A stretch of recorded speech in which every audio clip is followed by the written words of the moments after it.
우리 하나님 말씀 보도록 하겠습니다. 우리 한번 요한계시록 12장 9절 한 절 말씀을 같이 한번 읽겠습니다. 요한계시록 12장 9절. 네, 같이 한번 읽겠습니다. 시작.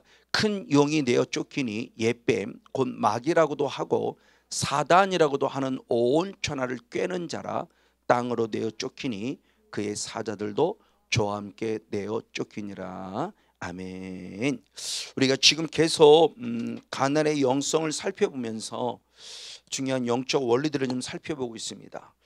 성경에서는 분명히 창세기 9장부터 가나안이라는 이름이 등장하면서 아브라함에게도 가나안으로 가라고 했고, 그래서 아브라함을 통해서 이삭을 통해서 야곱을 통해서 요셉을 통해서 드디어 애굽에서 탈출해 모세로 들어가서 모세를 통해서 다시 한번 가나안의 비전을 주시고, 그리고 여호수아를 통해서 계속 가나안의 비전을 주시죠. 도대체 가나안이라는 게 무슨 의미를 가지고 있길래 자꾸 하나님은 반드시 가나안의 7속을 쫓아내서 가나안에 들어가야만 하는가라고는 계속 요구를 하는가라는 그런 중요한 의미입니다. 우린 분명히 구원을 얻었어요. 어디에서 구원을 얻었냐? 애굽에서 구원을 얻었죠. 그렇죠? 세상으로부터 구원을 얻었어요. 죄로부터 구원을 얻었어요. 그럼 구원 얻은 자는 가장 먼저 어디에 들어가야 된다? 광야 교회에 들어가야 된다. 그럼 광야 교회를 끝나야 된다? 아니다. 우리는 반드시 어디까지 가야 되느냐? 가나안까지 이르러야 한다. 그렇죠? 구원을 절대 주님의 은혜를 넣어서 우리는 홍해를 건넜죠. 이 홍해는 주님의 절대적 은혜라고 그랬어요. 우리가 힘쓰고 애써서 건너는 게 아니죠. 근데 마지막 요단강을 또 한 번 건너야 됩니다. 이 요단강은 하나님의 절대적 은혜가 필요하지만 주님의 은혜가 무엇을 통해서 일하시냐? 우리의 순종을 통해서 일하시는 거죠. 그리고 가나안 땅에 이르러야 돼요. 즉 하나님이 우리를 애굽에서 구원하신 궁극적인 목적은 가나안 땅이에요. 이게 구원이 이르는 신앙이죠. 근데 안타깝지만 1세대를 비롯해서 애굽을 나온 1세대를 비롯해서 지금 오늘 우리가 살아가고 있는 삶도 똑같아요. 구원 얻어서 사랑의 교회라는 광야 교회는 들어왔지만 여기서 죽는다는 게 문제가 생기는 거예요. 여기서 죽어요. 목적은 여긴데, 목적지는 여긴데 여기는 중간 경유지에 불과할 뿐인데 우린 경유지를 통과하면서 다 된 거로 생각하고 있어요. 아니요, 목적지는 분명히 가나안 땅이에요. 그러니까 구원을 얻었으면 구원에 이르러야 되는데 구원을 얻은 것으로 끝나고 구원에 이르지 못하고 있다는 거죠. 바로 이런 모습을 지금 가나안의 영성을 통해서 이렇게 알려주고 있습니다. 그러면서 왜 가나안에 들어가야 되느냐라는 거죠. 그러면서 가나안에 들어가야 될 이유를 분명히 말합니다. 단순히 육신적으로 땅으로만 얻어서 네가 축복받으라 이런 의미가 아니라는 거죠. 젖과 꿀이 흐른다. 물론 육신적으로도 젖과 꿀이 흐르는 그런 축복을 분명히 얻어야 해요. 주님 분명히 주세요. 이 구원의 은혜를 얻고 보니까 주님은 주시는 게 분명해요. 그런데 이걸 육으로만 끝나면 안 된다는 거죠. 영적으로도 끝내야 된다는 겁니다. 그러면 왜 주님은 자꾸 가나안을 가라고 할까 할 때 주님이 우리에게 요구하시는 목적이 확실하다는 겁니다. 그럼 주님이 원하시는 목적이 뭐냐? 왜 가나안이 중요한 걸 알려줄 때 가나안이 뭐냐? 출애굽기 15장 17절의 말씀을 한번 같이 한번 읽어보시겠습니다. 출애굽기 15장 17절. 네, 같이 한번 읽겠습니다. 시작. 주께서 백성을 인도하사, 즉 애굽에서 인도하사 그들을 주의 기업의 산에 심으리이다. 주의 기업의 산이 지금 가나안을 말하는 겁니다. 여호와여 이는 주의 처소로 삼으시려고 예비하신 것이라 주의 이것이 주의 손으로 세우신 성소로소이다. 아멘. 하나님이 예비하셨어요. 무엇을 위해서? 성소로 삼으려고. 그럼 하나님이 예비하신 성소는 결국 뭐냐? 하나님이 거하시려고 하는 처소로 만들려고 하는 의미를 갖고 있다. 그러니까 가나안 땅에 백성아 들어가 살아라 이게 아니라는 거죠. 만약 예를 들면 쉽게 말하면 여기 군포시 당동인데 사랑의 교회 그냥 그리 가 이게 아니라는 거죠. 하나님은 당동을 무엇으로 만들길 원하느냐? 하나님의 거처, 하나님이 거하고 싶어 하시는 그 사랑의 교회라는 통로를 통해서 이 당동에 이 군포 지역의 주민이 거하고 싶어서 조금 더 폭을 영적으로 한번 열어보자는 겁니다. 영지적인 그런 입장 속에서 해석해보라는 것이 아니에요. 하나님이 왜 자꾸 가나안으로 가라가는 그 의미 속에서 단순히 들어가 잘 먹고 잘 살아 이러려고 하나님의 안양 군포에 있다가 안양으로 보냈다 다시 안양 다시 군포로 왔을 때 여기서 잘 먹고 잘 살아 그러려고 여기로 보내셨을까? 그게 아니라는 거죠. 부족하지만 여기는 성건용 목사님께서 사랑을 섰는데 여기 계신 목사님들이나 또는 여기 계신 우리 전도사님들이나 또는 권사님이나 집사님이나 성도님들이 이렇게 올 수 있는 여기까지 오는 이유가 뭘까라는 거죠. 왜 자꾸 나를 사랑의 교회로 보내실까라는 부분입니다. 주님의 목적이 뭔가 있다라고 하는 거. 우리는 그걸 빨리 캐치하는 게 중요하다고 그랬어요. 맞아요. 주님의 거처. 그래서 주님 이곳을 성소로 삼았다는 겁니다. 그러니까 가나안이 그냥 단순히 육적으로 보여주는 가나안 땅이 아니라는 거예요. 그럼 가나안이 결국 뭐냐? 하나님이 거하시는 처소인데 하나님이 거하시기 위해서 이 가나안에 무엇을 두셨느냐? 중요하죠. 하나님의 이름을 두셨다는 거예요. 그러니까 하나님이라는 존재가 우리들에게 드러났을 때 무엇으로냐? 이름. 그 성건용이라는 존재가 그나마 여러분에게 드러날 수 있는 것은 그 이름이죠. 그래서 각 이름에 이름값이 있죠. 하나님이라는 여호와라는 이름에 대한 이름값, 예수라는 이름의 이름값, 그 이름값을 계속 말씀을 드렸어요. 그래서 여호와라는 이름과 예수라는 이름이 같다라는 얘기를 했죠. 왜? 거기에 못 박혔다. 무엇이? 손이. 그 하나님의 전능하신 손이, 예수님의 전능한 손이 못 박힘으로 말미암아 우리를 구원했다는 예표가 여호와라는 이름 안에 있고 예수라는 이름 안에 있다는 거예요. 한자와 똑같이 상형 문자이기 때문에 뜻을 가지고 있어요. 여호와 그리고 예수와 그 속에서 우리 구원의 역사를 살펴보는 거예요. 맞아요. 그때 하나님의 그 이름 여호와 이름을 두심을 통해서 하나님이 그곳에 거하던 증표를 증명해 줬다는 거죠. 근데 성경을 보니까 가나안만이 아니라 놀랍게 예루살렘에서도 똑같은 모습을 보여주고 있어요. 그래서 역대하 6장 6절의 말씀에 보니까 예루살렘에도 누구의? 하나님의 이름을 두셨다 그래요. 예루살렘에도. 왜? 하나님이 거하시는 것이니까. 그리고 또 나아가 성전에도 그래요. 성전에도 열왕기하 9장 3절의 말씀에 보니까 성전에도 하나님이 솔로몬을 통해 지어진 그 거룩한 성전에 주님의 이름을 영영히 두셨다고 말하며 하나님의 이름을 두셨다라고는 표현을 통해 하나님이 성전에 거하심을 우리에게 증명해 주고 있어요. 자, 이렇게 말씀을 통해서 보니까 결국 가나안은 결국 예루살렘을 얘기하는 거고 가나안은 결국 성전을 말하고자 하는 거구나. 그렇죠? 큰 의미로 볼 때는 가나안이지만 결국 조금 더 깊이 들어가면 예루살렘이 중심을 말하고 있는 거고 예루살렘을 말하는 것은 더 깊이 들어가면 결국 성전이 중심을 말하고 있는 거죠. 그렇죠? 왜? 하나님이 거하시는 곳이기 때문에. 그러니까 가나안이라는 이름이나 예루살렘이라고는 이름이나 성전이라는 이름은 같다라는 거예요. 결국에 하나님이 거하시기 위해서 하나님이 거룩한 이름을 두신 것이기 때문에 특별히 예루살렘이라는 모습을 보면 더더욱 확실해집니다.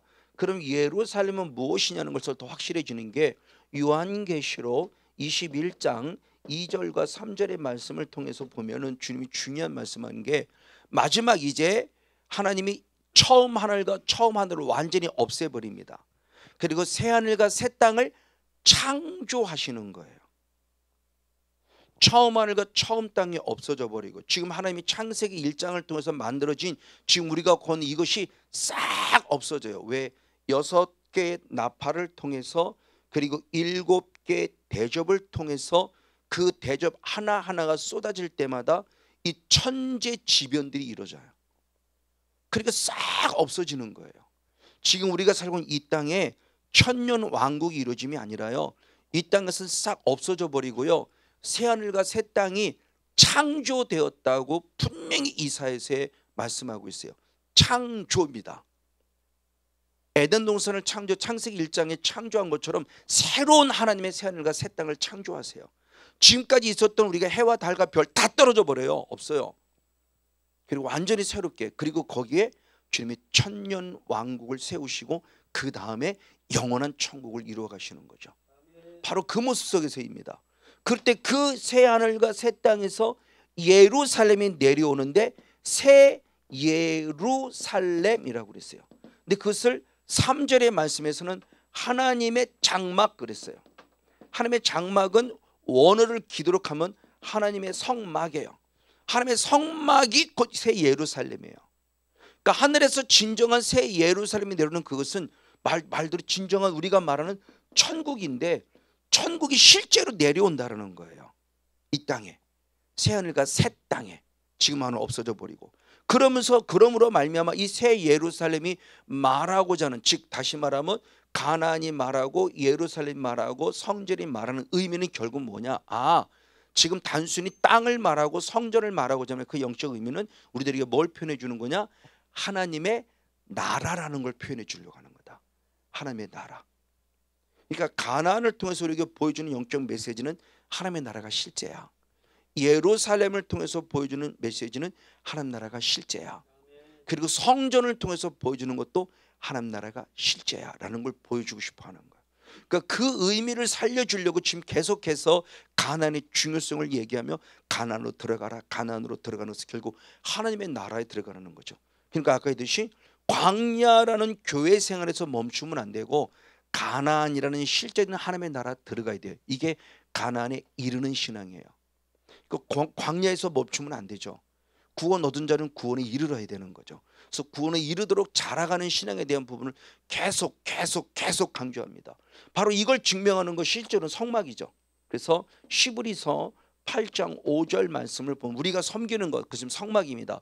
성막에서 섬긴다고는 이 섬김은 하나의 모형이라는 거. 뭐냐? 하늘에서 본 실제적인 하나님 나라의 모형이고 무엇이다? 그림자다. 그 그림자를 보면 우리는 실체가 있구나라는 거죠. 그림자를 보면서 실체가 있으면 알아요. 어떤 그림자를 보면 저건 새야 하는 걸 알죠. 어린이들은 그림자를 통해서 비춰준 모형, 저건 새야 하는 걸 알아요. 맞아요. 하나님께서 성막을 통해서 그림자를 보는 것은 단순히 성막 그 자체를 보라는 것이 아니라 그 성막이 어디 있는 것이다? 하늘에 있는 것이다. 그래서 성막이 왜 하늘에 있냐? 하나님 나라를 보여주는 실제적인 모델이기 때문에. 그래서 지금 성막을 통해서 가르쳐주고 있는 거예요. 맞아요. 바로 이런 모습을 통해서 우리는 지금 무엇을 말하고 있는 것이냐? 즉 예수님께서 가나안에 하나님의 이름을 두셨다라고 하는 부분의 모습은 한마디로 그냥 간단하게 이해하기 쉽게 말하면 하나님이 왕이 되셔서 하나님 나라를 통치하고 다스려 가겠다라고 하는 의미예요. 당신이 왕이 돼서. 그러니까 가나안 땅이라는 것은 하나님 나라를 말하기 위함이라고 그랬는데, 하나님 나라는 것은 하나님이 왕이 돼서 하나님이 그 나라를 통치하는 거죠. 그러면 가나안, 예루살렘, 성전은 결국 무엇을 말하는 거냐? 하나님의 나라를 말하고 있다고 그랬어요. 그러면 중요하게 가나안 땅에 누가 거하느냐? 이스라엘 백성들이 거하는 거죠. 이스라엘 백성들이 거하는 이 가나안 땅이 뭐냐는 거예요. 그래서 이스라엘 민족을 예표할 때 중요한 얘기한 게 역대상 28장 5절 한번 현대어 성경을 한번 보도록 할게요. 현대어 성경이 조금 더 이해하기 쉽게 해석이 되어 있기 때문에 우리가 한번 읽어보겠습니다. 역대상 28장 5절. 네, 같이 한번 읽겠습니다. 시작. 내 아들 솔로몬이 왕이 된 것도 하나님께서 가려 뽑으신 결과에 아멘. 하나님께서 나에게 많은 아들들을 주셨으며 그 가운데 솔로몬을 뽑아 나의 후계자로 정하시고 아멘. 여호와의 나라인 이스라엘을 다스리도록 대권을 그에게 주셨습니다. 아멘. 지금 다윗이 하나님께 감사하는 기도를 들을 때 내게 많은 아들이 있었는데 그 가운데 하나님이 솔로몬을 택했다. 왜 솔로몬을 택했냐? 왕으로 쓰기 위함이다. 그럼 왜 왕으로 세웠냐? 그랬을 때 이스라엘을 다스리게 하려고 그랬어요. 그럼 이스라엘이 뭐냐는 겁니다. 그랬을 때 여호와의 나라인 이스라엘 그랬어요. 그러니까 단순히 이스라엘이 이스라엘 민족이라는 나라가 아니고 그 이스라엘 민족은 그 나라가 결국 무엇이다? 하나님의 나라다. 그 하나님의 나라를 다스리는 대권자로 주님이 세우셨다고 표현하고 있는 거죠. 그러니까 하나님은 이스라엘 민족을 그냥 이스라엘의 어떤 그런 민족으로 세우게 아니라 하나님 나라. 그래서 다니엘서 우리가 4장 24절 22절 말씀을 보면 느부갓네살은 이방인 바벨론이지만 바벨론의 중요한 이것이에요. 네가 하나님께서 이 바벨론을 다스리는 것을 깨달으면 네가 영원히 통치할 것이라는 거예요. 이방인이지만 이방인 왕에게도 하나님이 나를 다스려서 지금 이 바벨론을 이루하고 있다는 것을 깨달으라는 거예요. 그러면 하나님의 이름을 두려고 택한 하나님이 거하시는 이스라엘 민족은 더더욱이고 지금 대한민국은 어떨까요? 그렇죠. 바로 그런 부분 속에서 지금 하나님께서 이스라엘 민족 자체를 무엇으로 만드느냐? 하나님의 나라다. 하나님의 나라는 것은 솔로몬이 왕이라는 얘기가 아니에요. 누가 왕이라는 거예요? 하나님이 왕이 되셔서 다스려가는 민족이라는 거예요. 그래서 모든 성경 역사는 누구 중심으로 쓰냐? 이스라엘 중심으로 쓰는 겁니다. 그래서 가나안에 반드시 들어가야 된다는 거예요. 마지막 또 열어보세요. 이스라엘을 통해서 역사가 진행이 돼요. 마지막 제3성전이 지어지면 진짜 그때가 7년 대환란에 들어가는 초기예요. 그 역사의 분별력이 있어요. 어디서부터? 이스라엘의 예루살렘의 제3성전이 지어짐으로. 모든 역사의 주권은요 이스라엘을 통해서 이루어지고 있어요. 그러니까 그런 것들을 통해서 보면서 주님이 우리를 따를 때 주님이 이스라엘을 하나님의 왕이 된 하나님의 나라를 만들려고 한다는 사실을 빨리 캐치하라는 거죠. 맞아요. 이것을 우습게 여긴 자가 있어요. 누가? 여로보암 왕이. 여로보암 왕이 특별히 왜 하나님의 나라냐? 우리들은 이스라엘 민족이지만 좀 더 깊이 들어가면 예루살렘이라고 그랬고요. 아까 조금 더 깊이 들어가면 성전이라고 그랬죠. 이 예루살렘과 성전이 어디냐? 이스라엘 두 쪽이 났죠. 북쪽 이스라엘과 남쪽 유다인데 남쪽 유다에 오른 자손들 누가 왔습니까? 하나님의 이름을 두른 예루살렘과 성전이 있어요. 이곳에 가서 예배를 드리는데 예배를 드리는 걸 방해해요. 여로보암이. 그때 하나님이 중요하게 그를 책망합니다. 뭐라고 책망하느냐? 우리는 성경을 통해 확인해 봅니다. 역대하 13장 8절. 역대하 13장 8절 말씀을 보면 봅니다. 우리 한번 같이 한번 읽겠습니다. 시작. 이제 너희가 또 다윗 자손의 손으로 다스리는 여호와의 나라를 대적하려 하는도다. 누가? 너희는 큰 무리요 또 여로보암이 너희를 위하여 신으로 만든 금송아지가 너희와 함께 있도다. 아멘. 저기 열왕기상 12장에 25절 이후로 쭉 나오는 말씀의 내용과 겹쳐지는 거죠. 여로보암이 금송아지를 만들어 놓고 예루살렘으로 내려가 예루살렘 성전에서 예배하는 데를 못 가게 막았어요. 근데 단순히 이스라엘 백성을 막았다가 아니에요. 누구를 대적하는 거다? 여호와의 나라를 대적하는 거다. 남유다가 결국 여호와의 나라예요. 사랑의 교회가 여호와의 나라가요. 여러분의 마음과 여러분의 심령이 여호와의 나라가 이루어져야 돼요. 근데 끊임없이 반대로 사탄은 반드시 방해한다는 겁니다. 여로보암이 지금 우상 성겨놓고 금송아지죠. 금송아지는 우상이에요. 근데 저들의 의식 속에서는 저 금송아지가 누구예요? 하나님이잖아요. 그럼 우리가 지금 하나님을 금송아지로 믿고 있는 거 아닌가요? 하나님을 믿지만 하나님을 우상으로 섬기는 거라는 거예요. 이게 인본주의 신앙이고 이게 사람의 계명이에요. 맨날 복 봐달라고. 하나님 귀복주의 신앙으로 맨날 복 주세요. 맨날 복 주세요. 이게 우상 섬기는 거 뭐가 달라요? 우상 앞에 가서 정화수 떠났고 내 남편 잘 되려고 비나이다 하나님 기도나 하나님 내 엄마 좀 잘 되게 하시고 내 아빠 좀 잘 되게 하시고 우리 사업 좀 이거나 뭐가 달라요? 그 귀복주의 신앙이 얼마나 잘못됐다는 거예요. 지금요. 맨날 우리 하나님 금송아지로 만들어놓고 하나님 섬기는 거 똑같아요. 근데 나는 의식이 하나님을 섬기고 있으니까 우상 숭배한다고 생각 안 해요. 여로보암은 지금 우상 숭배한다고 생각하네요. 아니요. 자기는 하나님을 믿고 있다고 생각한다니까요. 그거 모르잖아요. 지금 여로보암은. 근데 하나님은 책망하잖아요. 네가 감히 내 나라를 무셔? 네가 감히 내 나라를 부셔? 네가 감히 내 나라를 대적해? 네가 감히 예루살렘을 허물러? 네가 감히 성전을 허물어? 이게 바로 하나님을 대적하는 거라는 거예요. 그러니까 제가 수없이 말했지만 영에서 알고 보니까 육을 육으로만 보지 마라. 육을 통해서 영을 보는 분별력을 가지라는 걸 수없이 얘기하는 거예요. 육을 육으로 끝나면 큰일입니다. 주님이 육을 육으로 보여준 것은 로마서 1장 20절의 말씀이 분명히 있어요. 하나님의 신성과 하나님의 능력을 보여주기 위해서 천지 만물을 창조했다는 거예요. 하나님의 그 신성, 하나님의 그 능력을 우리에게 영이라는 세계를 보여주려고 천지 만물을 창조했다는 거예요. 그걸 알아야 돼요. 그래야 영 안에 조금 더 열려서 영적으로 분별하게 돼요. 육 따로 영 따로 이게 영지주의자 이단이죠. 저는 수없이 육과 영은 절대 따로가 아니다. 같이 가는 거다. 왜? 육은 육이지만 육은 영을 담는 그릇이기 때문에. 그러니까 영지주의처럼 이분법적으로 나눠서 육은 더러운 거고 영만 깨끗해. 아니요. 사탄은 더러운 놈이에요. 왜 영이 깨끗해요? 성령님만이 깨끗한 거죠. 사탄이 왜 깨끗해요? 그러니까 지금 영주주의에 빠진 영주주의 대표적인 지금의 아류가 누구예요? 구원파예요. 한문구는 영원한 군인을 주는 구원파예요. 똑같은 아류예요. 그러니까 이런 모습 속에서 우리가 정신 차리지 않으면 큰일 난다는 겁니다. 맞아요.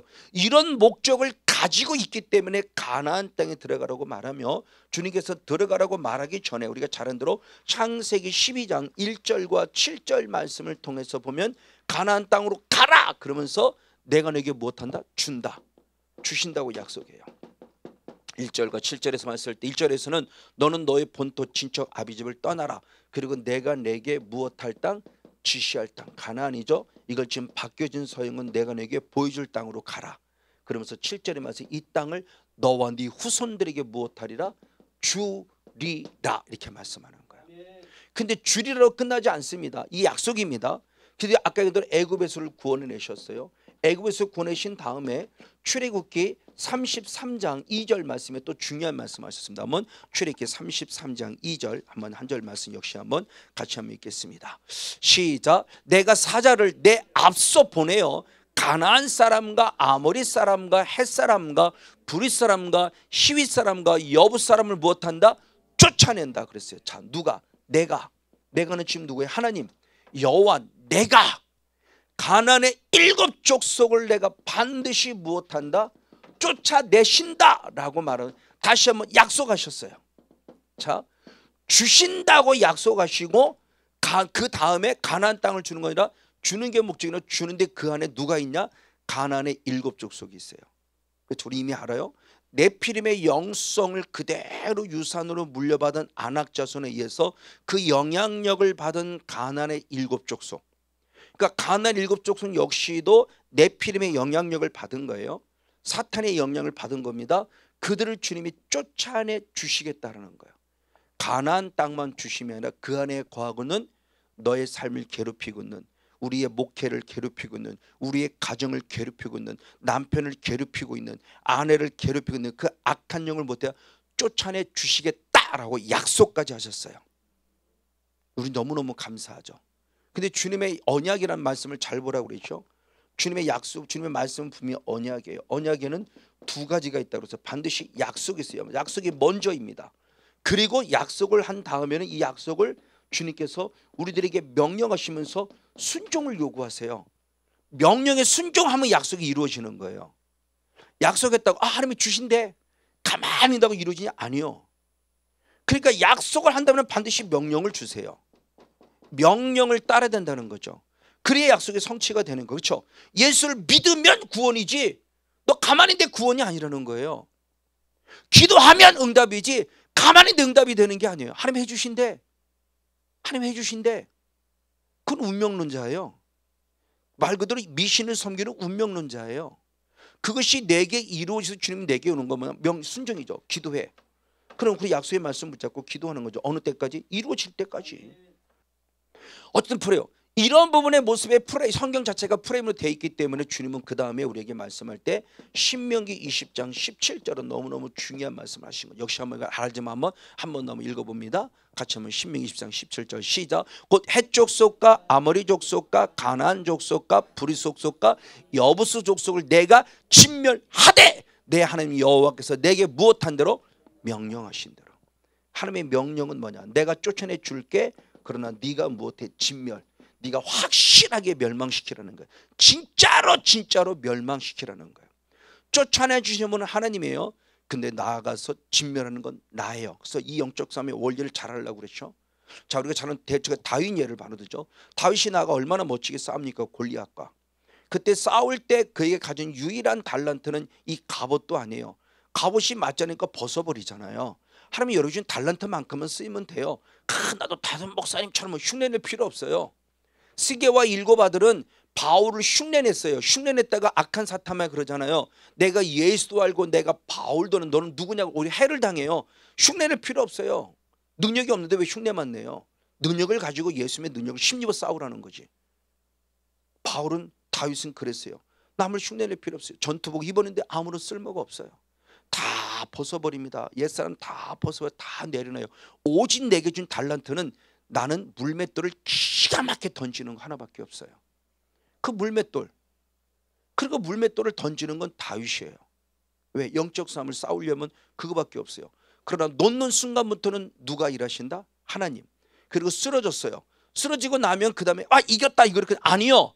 반드시 다윗처럼 가서 확인해서 그 머리를 짓밟고 칼로 그 머리를 잘라내야 돼요. 이게 바로 진멸이에요. 됐다 이러면 끝나지 마세요. 그냥 떠났다 이러면 확실하게 가서 예수님을 결박해 놓고요. 확실하게 가서 예수님 이름 앞에 예수님 무릎 앞에 무릎 꿇게 하시고요. 그리고 주님의 심판을 받도록까지 하시라는 거예요. 어설프게 싸워갖고 또 됐네 이러지 말고요. 이왕 싸우려면 확실하게 싸우라는 겁니다. 사탄도 우리를 안다고요. 그래서 분명히 명령이니 네가 진멸해. 내가 싸워줄게. 하나님이 싸워주시는 거예요. 내가 싸운다고 생각하지 마세요. 내가 싸운다고 나는 못해 맨날 이러냐. 하나님이 싸워주세요. 나의 입술에 명령 선포의 고백을 들으시고 믿음을 들으시고 믿음을 보시고 싸워주세요. 그러면 내가 마지막에서 진멸해야 돼요. 바로 그 모습을 통해서 영적 싸움의 원리를 좀 알려주는 거예요. 이게 바로 영적 싸움이죠. 그 영적 싸움을 사도 바울이 어떻게 우리에게 보여주냐. 예수님의 모습을 통해서 마귀는 천국은 침노하는 것이라면서 이미 말씀하셨고 그 영성을 그대로 이어받아서 에베소 6장 12절로부터 사도 바울이 진정한 교회가 무엇인가를 얘기를 하죠. 에베소서 6장 12절인데 이 에베소서는 우리에게 교회가 무엇인지 알려주는 성경이에요. 교회로는 교회가 무엇이냐 1장부터 6장까지. 그래서 마지막 6장의 말씀에 교회가 뭐냐고 했을 때 우리의 씨름은 혈과 육에 대한 것이 아니요 정사와 권세와 세상의 어둠의 세상 주관자들과 그리고 이 모든 것들이 모습을 통치하고는 하늘에 있는 누구다? 악한 영.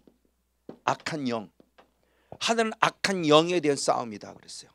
그래서 정사나 권사나 그 세상 어둠의 세상 주관자나 하늘은 악한 영. 이 정사를 지금 우리 박힌 사람을 통치자라고 말하고 있으니까 지금도 통치하고 있는 대통령을 비롯한 이 모든 자들, 이 권세 가진 모든 자들의 모습에 얼마든지 어둠의 영이 틈을 탈 수 있고요. 성령이 틈을 탈 수 있고요. 그 성령의 기회를 주면 의의 병으로 쓰임 받는 거고요. 사탄에게 빌미를 주고 기회를 준 사람은 또 불의의 병으로 쓰임 받는 거고요. 이게 영이라는 세계를 지금 말하고 있는 겁니다. 그러면서 이에 대한 부분의 모습을 한마디로 간단히 말하면 오늘 본문이 잠깐 읽었던 요한계시록 12장 9절의 말씀에서는 큰 용이라고 그랬고 이 사람이 이 존재가 바로 옛 뱀이라고 그러고 창세기에 나타난 뱀이라고 그랬고 사단이라고 그러고 또 누구라고 그런다? 마귀라고도 하는 자라고 표현해요. 그러니까 사단과 마귀는 같은 자라는 의미죠. 그럴 때 사단에 대한 부분의 모습을 말씀을 나눴어요. 사단이라는 존재의 모습이 원어 고유원어, 고유명사죠. 고유명사.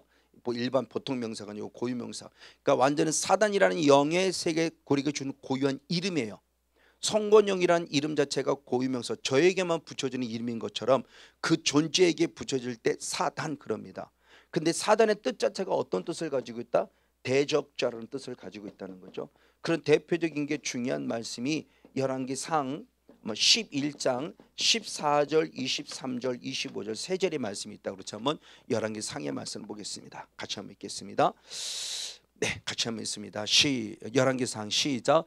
여호와께서 에돔 사람 하닷을 일으켜 솔로몬의 대적이 되게 하셨다. 하닷을 통해서. 그리고 23절에 하나님이 또 엘리야의 아들 르손을 일으켜 솔로몬의 대적이 되게 하셨다. 그리고 마지막 또 25절의 말씀에 솔로몬 일평생에 아까 14절에 있었던 하닷에 끼친 환난 외에 또 누구 23절에 또 르손이 수리아 왕에 대해서 이스라엘을 못했다 대적했다. 솔로몬의 일평생토록 솔로몬의 대적 이스라엘의 대적. 나만 대적하면 괜찮은 나 때문에 하나님 나라까지 대적을 받은 거예요. 그때 대적을 받을 때 이 대적이라는 원어가 뭐냐? 사탄이에요. 사탄 똑같아요. 사탄의 모습. 그러니까 하나님께서 지금 사탄이라는 원어를 그대로 사용했는데 바로 사탄이라는 영의 존재를 직접적으로 할 때는 사탄이라고 직접 읽지만 이걸 대적이라는 원어를 통해서 사탄의 성향이 대적하는 자로 얘기를 하고 있다는 거예요. 그러니까 이 아까 솔로몬의 대적 이스라엘 대적이라는 원어 자체가 사탄이에요. 이건 일반 명사로 쓰여진 겁니다. 그래서 사탄은 대적하는 자구나. 누굴? 하나님을 대적하는 자고 또 누구를? 우리 사람을 대적하는 자구나. 그래서 역대상 21장 1절 같은 경우에는 놀랍게도 지금 무엇하는 모습이냐? 사탄이 이스라엘을 대적했다 그래요. 역시 누구를 통해서? 다윗을 격동시켜서 다윗을 화나게 만들어서 하나님을 이스라엘을 대적했는데 결국은 뭐냐? 다윗이 바로 사탄이 다윗을 대적함으로 말미암아 바로 다윗이 인간을 계수해서 하나님을 대적하는 죄를 범한 자가 된 거예요. 하나님이 지켜주셔서 자기가 오늘까지 하나님 나라 이스라엘 민족을 이끌어 왔는데 자기가 대단해서 자기 이만큼 군사력이 강해서 자기가 잘나서 뭘 했다는 것처럼 인간을 계수한 거예요. 근데 그게 누구냐? 사탄의 미혹이었다는 거예요. 그게 바로 대적이에요. 하나님을 물론 대적하고요. 그 사탄은 항상 자기가 하나님이라고 그러는데 이게 하나님 대적하는 거죠. 내가 하나님이거든. 내가 하나님이거든. 내가 잘났거든. 내가 하나님이야. 그러니까 지금 신천지를 비롯해서 옛날에 통일교부터 비해서 우리 대한민국에 하나님이 가장 많다고 그래요. 적그리스도가 가장 많은 거예요. 근데 앞으로 나타날 적그리스도이면 그 적그리스도는 아무것도 아니에요. 앞으로 제3성전이 지어지면서부터 이제 그런 걸 아주 구체적으로 말씀을 드릴 겁니다. 그럼 조금이나마 우리가 분별할 수 있을 거예요. 뉴스를 그냥 뉴스를 보지 말고 더구나 우리 글로벌적인 입장 속에서 전 세계가 돌아가는 특별히 이스라엘 민족이 돌아가는 역사를 탁 한번 읽으면 아 이거구나 그러면 그때는 진짜 마지막입니다. 정말 정신 바짝 차려야 돼요. 근데 그게 얼마 남지 않았어요. 왜? 제3성전이 지어진다는 사실이 이제는 노골화 즉 뉴스화 됐어요. 저 밑바닥에서 인터넷만 흐르는 것이 아니라 전 세계가 공유할 수만큼 노골화 됐어요. 그래서 잘 아는 대로 얼마 전에 미국의 대통령 트럼프가 이스라엘을 갔다 왔고요. 그리고 러시아 대통령 지금 푸틴이 우크라이나 전쟁을 지금 푸틴이 2000 몇 년도에 얼마 전에 몇 년 전에 이스라엘 갔다 왔고요. 왜? 제3성전에 대한 이야기를 나누려고. 그러면 트럼프가 혹시 적그리스도는 아닐까요? 푸틴이 혹시 적그리스도는 아닐까요? 지금은 아닐 수 있어요. 그러나 누군가가 나타나 제3성전을 짓도록 허락이 되면 그 사람이 첫 번째한테는 짐승이에요. 적그리스도라는 거죠. 그럼 푸틴이 예수를 안 믿나요? 지금 믿잖아요. 트럼프가 하나님을 안 믿나요? 믿잖아요. 마지막 적그리스도 어디는 기독교는 나타난다고 저는 그러잖아요. 왜? 요한에서 2장이 분명히 우리 안에서 나왔다 그러잖아요. 적그리스도가 우리 안에서. 불신자 중에 나오는 게 아니에요. 어떤 보십시오. 지금 일평생에 저게 누구냐? 사탄이에요. 내가 누군가를 대적하면요. 내 의도와 의지와 상관없이 나는 지금 누구의 사탄의 통치를 받아서 사탄의 모습과 똑같이 쓰임받는 사람이야. 제가 아내를 괴롭혔잖아요. 그때 당시 저 예수 믿는 사람이었고 저 목사였어요. 근데 나는 사탄에게 쓰임받거든 생각을 한 번도 해본 적이 없어요. 왜? 나는 잘났으니까요. 내가 옳으니까요. 근데 지나고 보니까 아니었다는 거죠. 하나님 앞에 정말 눈물 뿌려 회개했고요. 집사님에게도 용서를 구했고요. 이제서야 잘하고 있는 거죠. 진짜 이제서야 성령님이 내 안에 계심을 조금이나마 그나마 드러내고 있는 거예요. 예전엔 그러지 않았어요. 이게 제 본 모습이에요. 본질상 진노의 자식의 죄성의 모습. 이거 정말 깨달아야 돼요. 그럼 지금 수없는 목사님부터 사모님부터 성도부터 생각이 달라지고 삶이 달라져야 돼요. 근데 예수를 믿는데 똑같아요. 교회만 오면 권사님 같고 교회만 오면 집사님 같고 교회만 오면 목사님 같이 집에 가면 똑같잖아요. 싸울 거 다 싸우고 언성 부릴 거 다 언성 부리고 화낼 거 다 화내고. 예수 안 믿는 사람보다 나을 게 뭐 있어요. 근데 그게 진짜다? 그게 예수님 믿는다? 아니요. 본인은 믿을지 모르지만 누군가 끊임없이 대적하는 거예요. 내 안에서. 예수 믿음에서 탈락하도록. 솔로몬처럼 탈락하도록. 누가? 사탄이요.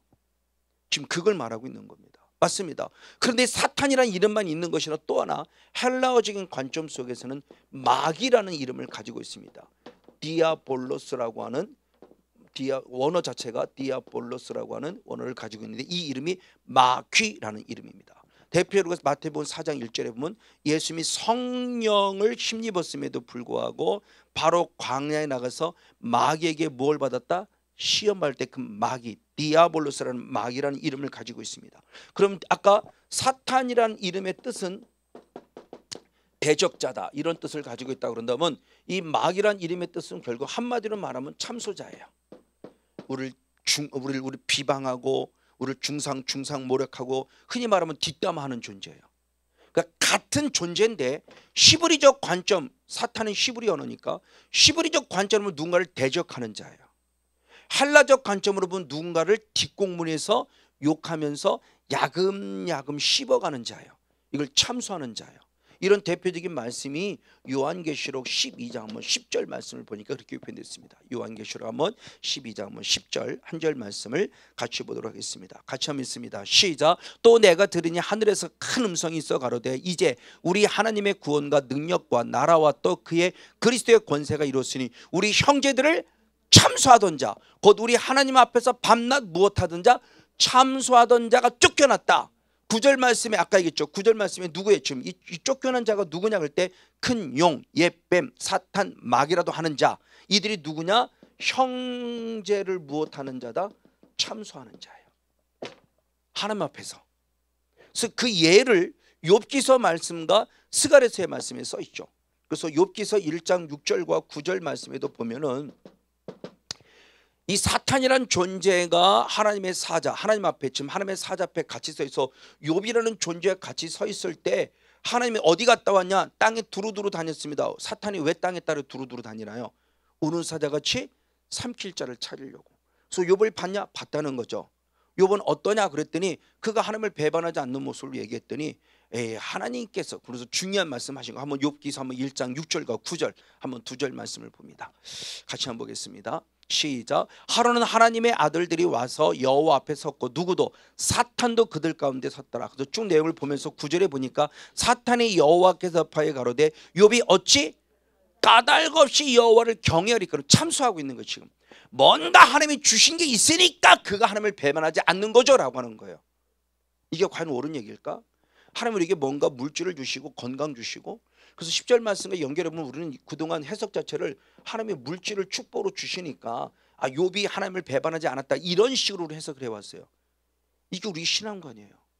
하나님이요 우리는 주님한테 뭔가를 받아서 아니요 구원이란 은혜 하나만으로도 그리 아니하시려던 은혜로 절대로는 주님을 배반할 수 없는 자가 되어야 되는데 우리는 너무나 많은 사람들이 그런 의식 속에 있어요. 그래서 뭔가 잘 되면 뭔가 하나 앞에 잘못한 게 있으니까 잘못됐겠지 이런 의식을 인과응보적인 의식을 갖고 있다고요. 그러니까 욥의 세 친구 욥을 다 정죄하는 거예요. 네가 뭔가 하나 앞에 잘못된 거 그러지 괜히 하나님이 그러겠어? 저한테 그러는 거죠. 왜 성목사가 교회가 안 되는 게 이해를 못 하겠어? 생각해 주는 척 목사님 이 교회가 왜 교회가 부흥이 안 되는지 이해를 못 하겠어요. 뭔가 비아냥거리고 뭔가 그 이면 속에서 욥의 세 친구와 똑같은 마음을 갖고 있는 거죠.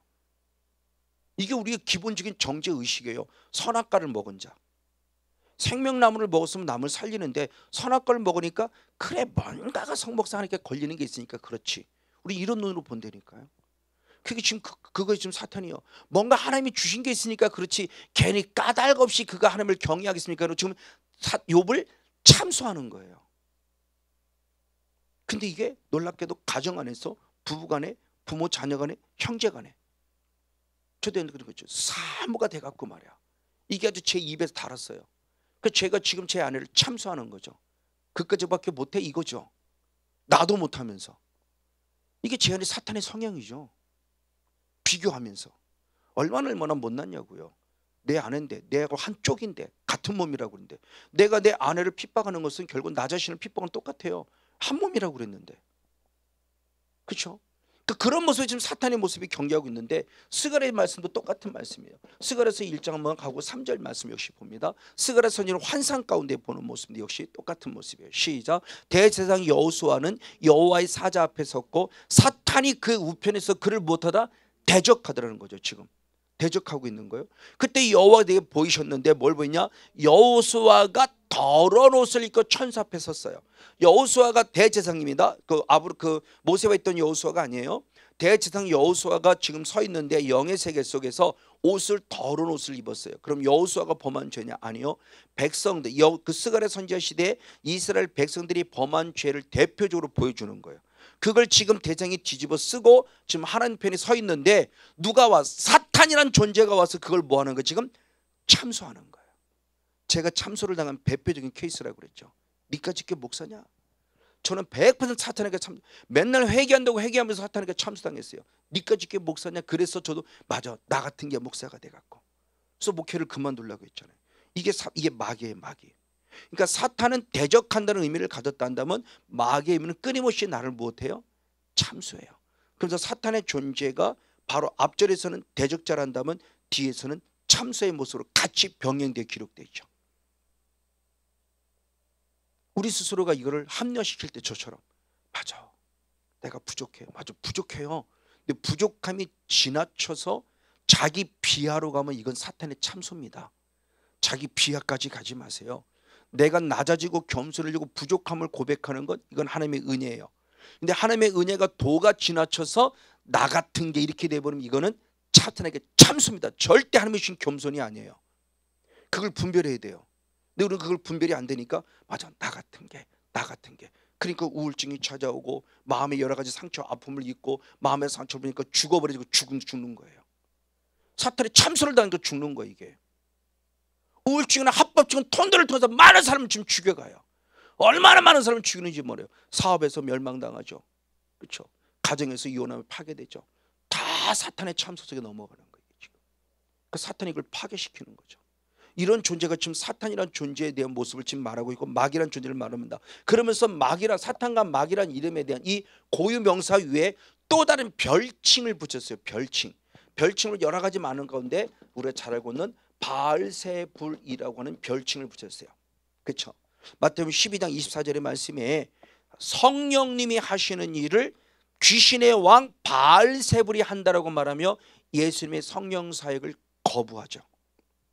예수님의 성령 사역을 거역해요. 이때 바알세불이라고 말합니다. 그럼 바알세불은 이름의 뜻이 뭐냐? 파리의 왕이에요. 파리 중의 왕. 그 파리라는 존재는 어떤지 우리가 잘 알아요. 더러운 곳에 있는 존재잖아요. 그래서 우리 흔히 우리나라 속담 우리 얘기 가운데 그런 얘기 있죠. 똥 있는 곳에 누가 모인다고 그래요? 파리떼가 모인다고 하죠.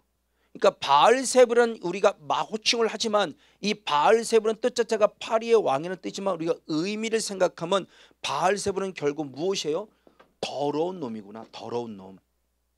그러니까 바알세불의 의미 자체가 우리에게 더럽다라는 것을 가르쳐 주고 있는 거예요. 자, 이걸 다음 주도 연결해 볼 때도 우리 한번 어떤 중요한 모습을, 그런 대표적인 모습이 바로 바벨론이에요. 우리가 요한계시록 18장 2절 말씀을 봅니다.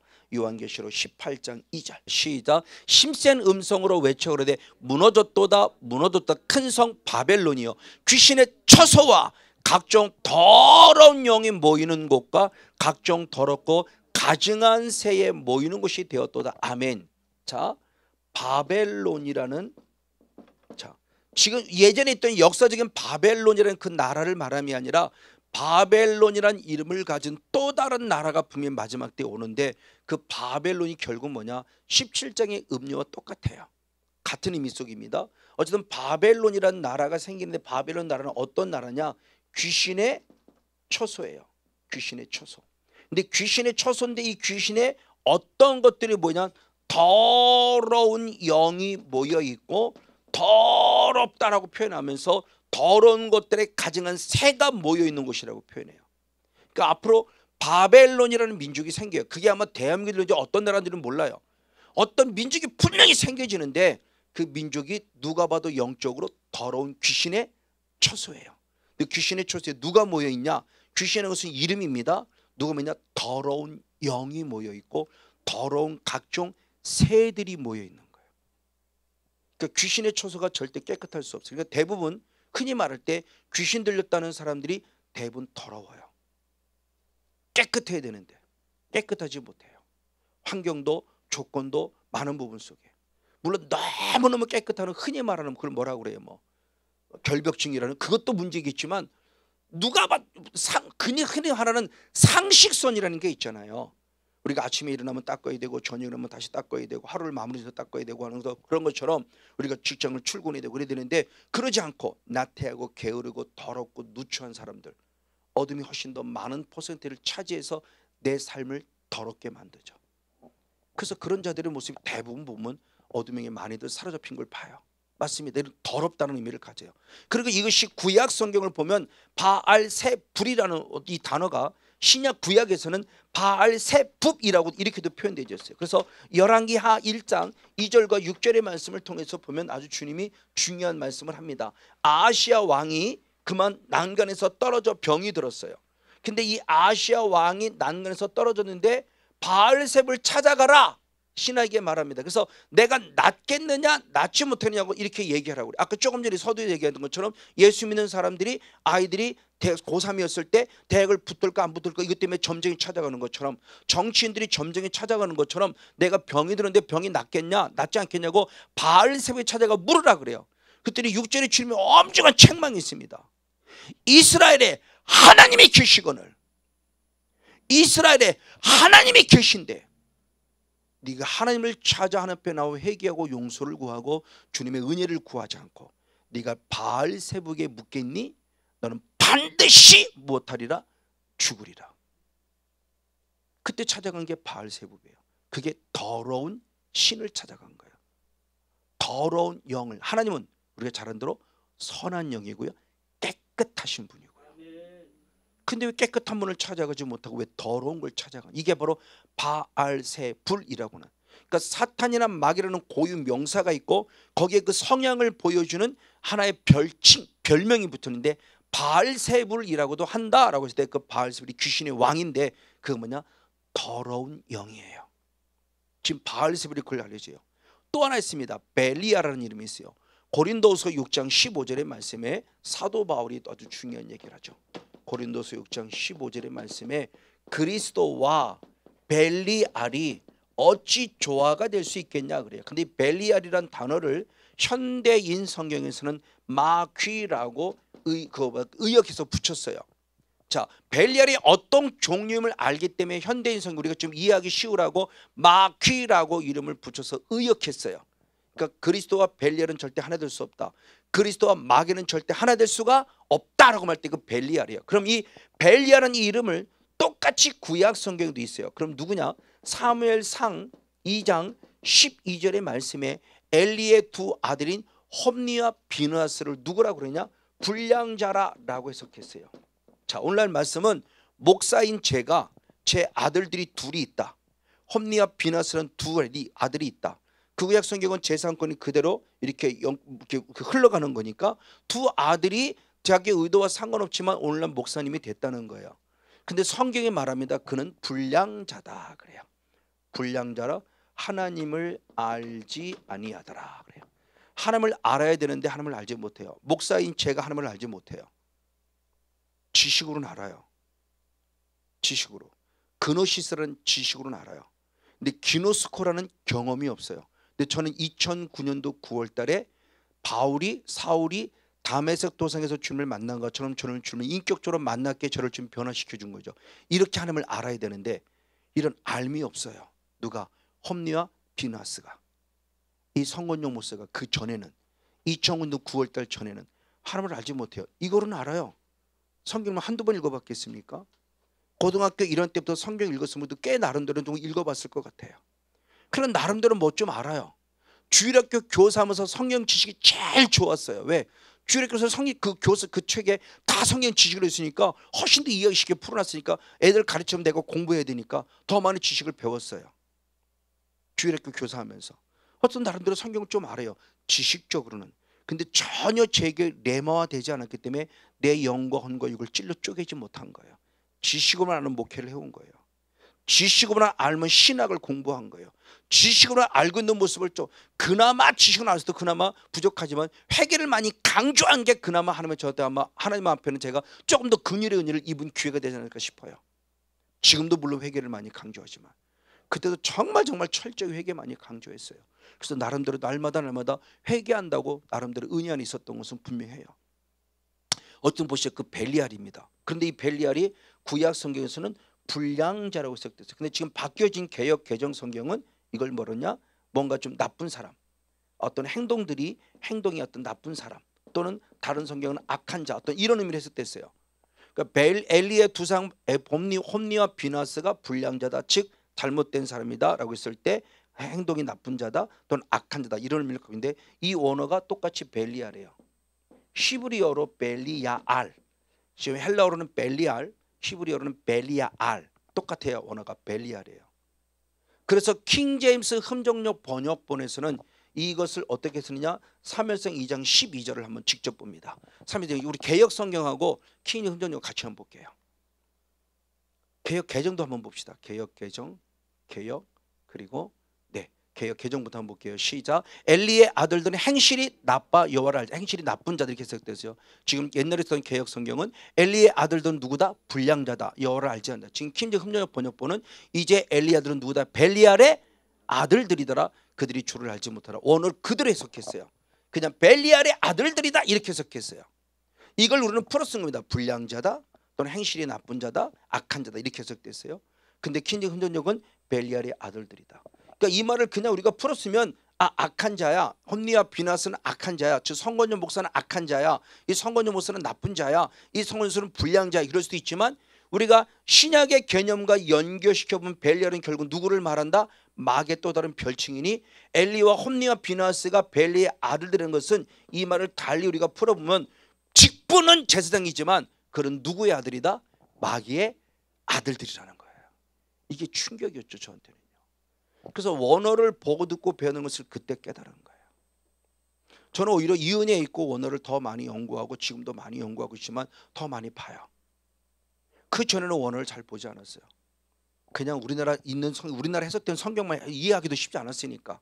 근데 이 은혜에 있고 조금 더 성경을 연구하기 시작하면서부터 제가 원어를 좀 보기 시작할 때 저는 이런 원어들 대하면서 이게 진짜 그래서 원어를 보고 듣고 배워야 되는구나. 많은 걸 깨닫는 거예요. 분명히 직분은 제상이잖아요. 근데 원어 그 자체로 해석하면은 사탄의 아들들이라는 거예요. 성건용 목사가 그렇죠. 저 목사로서 직분 감당했다니까요. 나름대로 회개도 강조하면서 어떻게든 그 당시 한 75명까지 교회도 부흥시켰어요. 한 7년의 짧은 시간에. 하나님 절대적 은혜죠. 근데 저는 정말 영이라는 세계에서 사무엘상 2장 12절의 말씀을 적용시키면 저는 하나님의 아들이었다고 감히 말할 수 없다는 거죠. 왜? 제게는 그렇지 않은 모습을 가지고 있어요. 악한 자. 그러니까 벨리알은 이 원어 뜻이 뭐냐? 악한 자. 아까 바알세불의 뜻은 더럽다는 뜻을 갖고 있다면 이 벨리알은 의미는 악하다는 뜻을 갖고 있다는 거예요. 그래서 그 악하다는 뜻을 가진 그 중요한 인물들이 몇몇 사람들이 있었죠.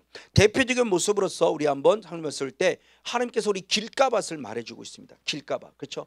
하나님의 나라에 대한 비유를 설명할 때 길가밭, 네 가지의 밭 가운데 첫 번째 길가밭이 있어요. 이 길가밭에 대해서 말씀할 때 마태복음 13장 19절의 말씀에 이 길가밭은 중요해요. 누가 왔냐? 악한 자가 왔다라고 표현해요. 왜? 말씀을 뺏으려고 왔어요. 그래서 마태복음 13장에서는 악한 자라고 해석이 됐는데 똑같은 병행 구절인 마가복음 4장 15절에서는 누가 왔다? 사탄이 와서 말씀을 뺏어갔다고 그래요. 근데 누가복음 8장 12절 말씀에서는 누가 왔냐? 마귀가 와서 말씀을 빼앗아갔다고 그래요. 그러면 악한 자를, 지금 마태는 악한 자로 해석을 했는데 악한 자가 결국 누구란 얘기예요? 마귀요? 사탄이라는 거죠. 와서 뭐를 뺏어요? 하나님의 말씀. 왜 말씀을 뺏어요? 무엇 얻지 못하게 하려고? 구원. 이게 너무너무 중요해요. 저 여러분 얼마만큼 말씀과 함께하고 있습니까?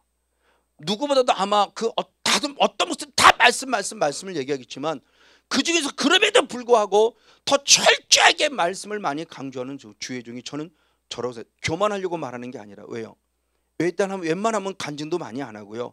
사담 많이 안 하고요. 왜? 말씀으로 안 와도 부족한데 무슨 사담을 할 것이고 무슨 다른 예화를 들겠어요.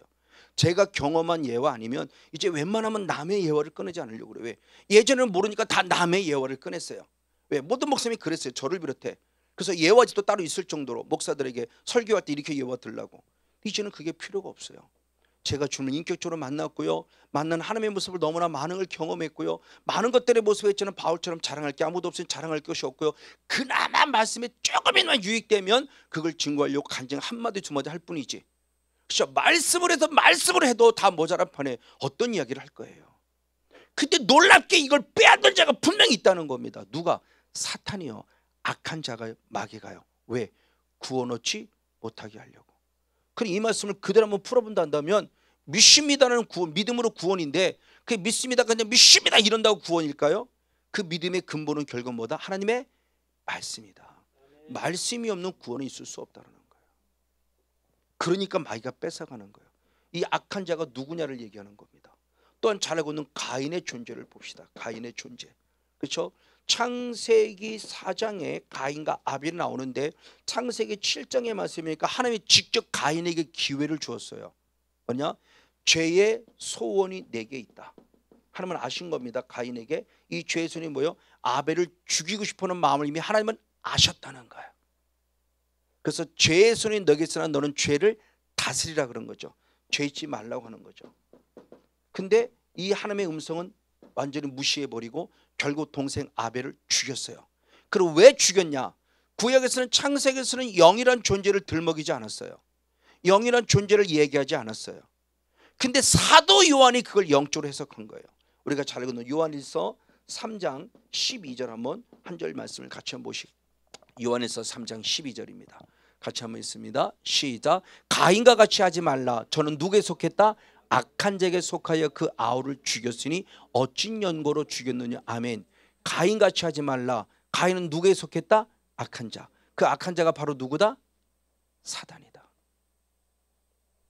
그럼 창세기 4장에는 영의 세계를 얘기하지 않았지만 사도 요한은 영적으로 푸른 거예요.